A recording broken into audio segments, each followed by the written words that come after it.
The Joe Rogan Experience. What are these companies going to do? They've been hiding things, or various parts of the government have been hiding things. Misappropriating funds, lying to Congress. Lying to Congress. So you can see why it's such a Yeah. big problem at this point. Well, that was that disclosure documentary that I saw you in as well that appeared at South by Southwest, which was excellent. What is it called? It's called The Age of Disclosure. Amazing documentary. It's an amazing documentary. Really hope that gets released somewhere big, like Netflix or something like that, so people can see it. I think Dan Farah, who's the director and producer of that, by the way, a very well-known producer. You know, he collaborated with Steven Spielberg on Ready Player One, which was the big hit, and so on. And the approach he used, which is really very clever, he contacted people like me, people like Lou Elizondo, on and on and on, and said, you know, many of you don't want to come out really and reveal too much podcast by podcast by podcast. So tell you what, my goal, he says, I'm going to approach 38 of the maximum insiders.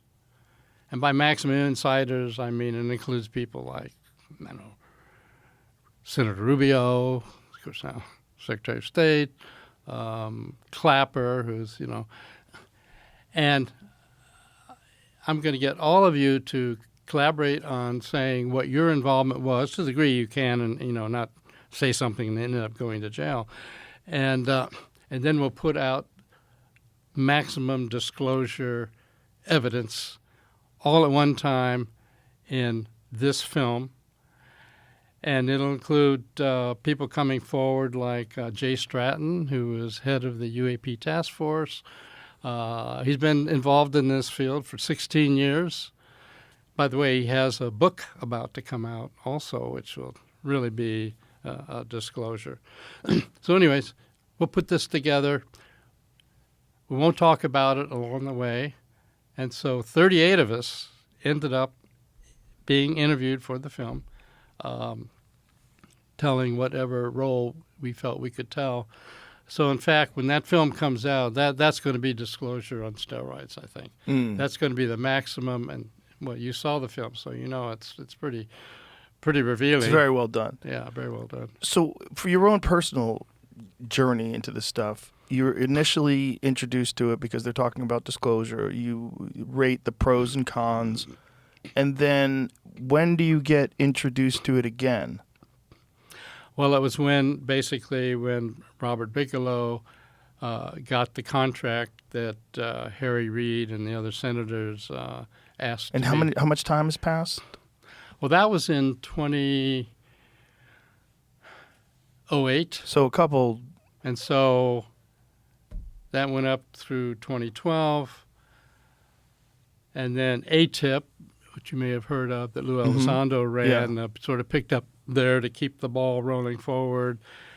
And now it's been revealed, by the way, only recently, that when the funding dried up, it dried up for the reasons you might think of, and that is it was so highly classified that when congressional statements came down that, okay, we need so much money for this, it didn't actually describe, it would just advance propulsion and all that kind of stuff. So another group picked up the money and said, oh, well, that's what we're working on, propulsion things, so, you know, but it wasn't the real deal.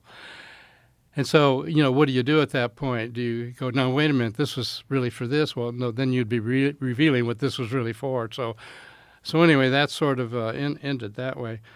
But anyway, so based on that, we then, as a group, went to, turns out, the Department of Homeland Security to set up a whole new program. And it was going to be a special access program. It was under a name, which can now be revealed because AARO, the Advanced Aerospace, Advanced Anomalies Aerospace Resolution Office has revealed it. It was called Kona Blue. And we built up a stack of documents that would go to the ceiling here about what needed to be done, what we were going to do, how it should be done, who should be involved. So at this point, you're convinced that this is a real phenomenon. At this point, I'm convinced that there's a real phenomena. I mean, how far can I go? I mean, I can say I interacted with, for example, Dave Grush that you've had on your program before, who is really a high-level intelligence officer. People in the public can hardly have any idea how high a level intelligence officer he was. He prepared briefings for the president. He was top UAP investigator for NRO, the National Reconnaissance Office, and then transferred over to NGA, National Geospatial Intelligence Office, and so on. And so in that role, he was asked, he was an official, part of the UAP task force, asked by Jay Stratton to find out what's going on behind the scenes at these super classified levels, and he did. And so that's why, he eventually came out in that August 2023 congressional hearing under oath saying, yep, I've talked to more than 40 people who are directly involved in the program. Well, I know Dave. I know many of the people. I know many of the programs that he's involved in. And so there really is something to it. And it's only a matter of time before it comes out. I don't think you can put the toothpaste back into the tube, frankly. Well, it seems like people don't want to. And I think there's so many more people that are openly discussing the possibility or what this is. Maybe not even the possibility of it, but addressing that there's something going on.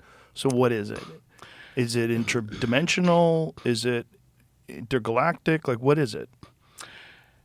That's just such an excellent question. Because the problem is there's an embarrassment of riches. These craft, which in the old days, farmer in the fields, that someone was streaking across the sky and, I don't know what to think, you could sort of blow it off. But because our own detection equipment has really marched up into unbelievable sophistication, and so now we have these really advanced sensor systems, FLIR, forward-looking infrared radar, high-quality radars, satellites. Ratcliffe has admitted that satellites have picked up evidence of these craft, and these craft have interfered with military exercises, as we all know from, say, the Nimmits and the Gimbal and the Go Fast videos that made it out into the public in 2017. So it's really out there now at this point that there's a reality here, and so that's where we are at this point. Well, one of the more spectacular ones you talked about, the Nimmits, the Commander David Fravor experience.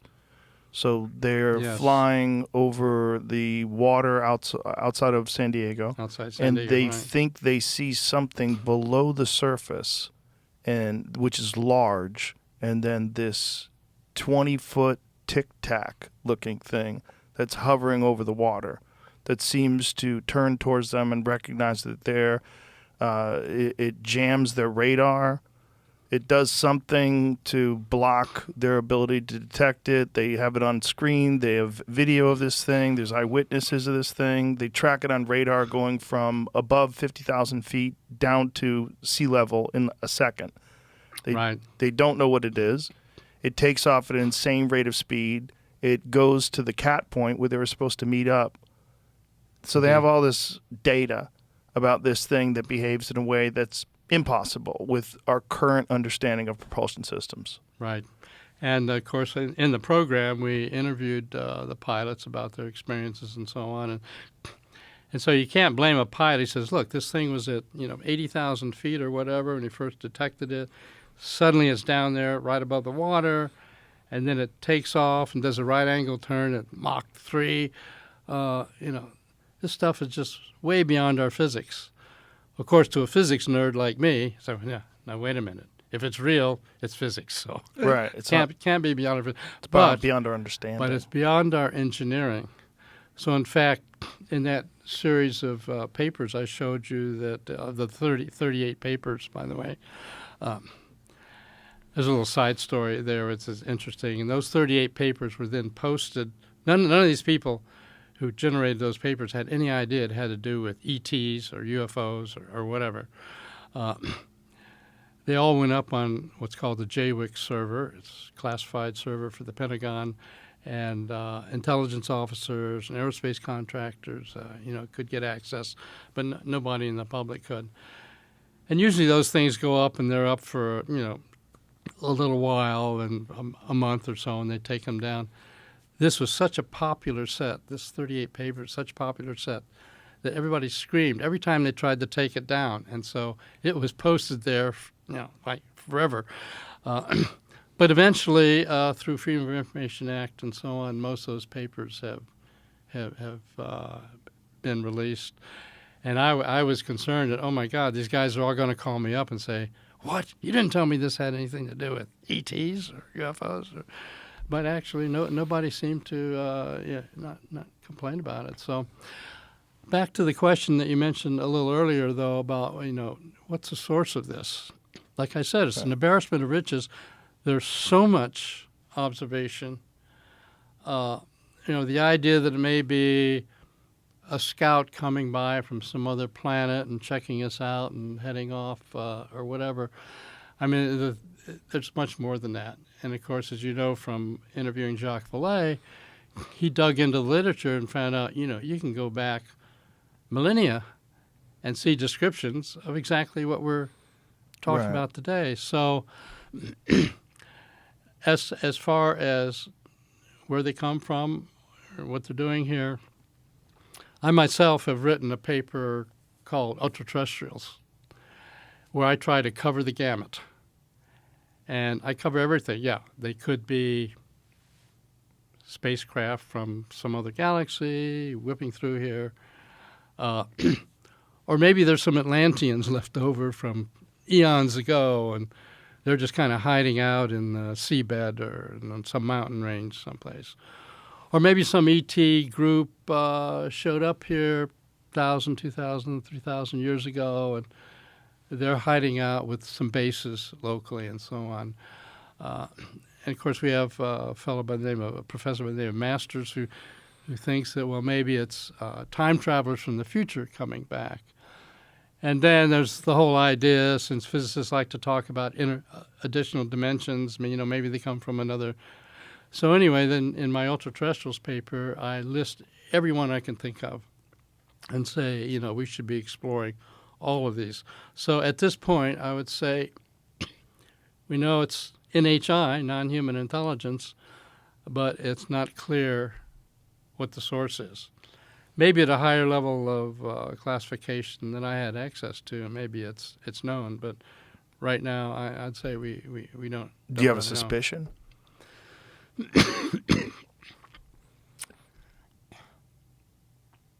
I guess my suspicion that it's likely non-human intelligence from some other galaxy or far out in our own galaxy that have come here but some time back, and that there are stations here. One of our remote viewers that was really good came up one day and said, I was looking around and I think I found a UFO base on Earth. This is during the remote viewing era, and oh my God, I've got to report this to my CIA contract monitor. And do I want to tell him that? And so I did, and one of the places he came up with but one of the places he came up with was Mount Zeal in Australia. And so my CIA contract monitor says, well, I know the station keeper, CIA station keeper out in Australia. I think I'll call him, and I won't tell him why I'm asking, but I'll ask him about Mount Zeal area. So he gave him a call, and he said, I'd like to ask you about that Mount Zeal area. He says, "Oh, you mean where the UFOs were always flying around?" Whoa. So I thought, oh, gee,